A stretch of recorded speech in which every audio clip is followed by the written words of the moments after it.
माझे नाव आर्यज्योती विक्रम नात्रक आहे. मी इयत्ता 6वी मध्ये शिकतो. आज आम्ही एक कविता सादर करणार आहोत. त्या कवितेचे नाव पाऊस आला पाऊस आला आहे.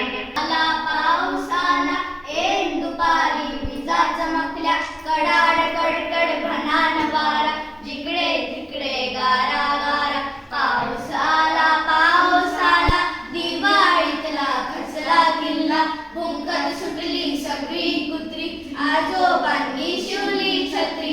पाऊस आला अंकुशीर त्यातच हा घोटाळा, बाबा गेले करीत तडफड, आईचेही भिजले पापड. पाऊस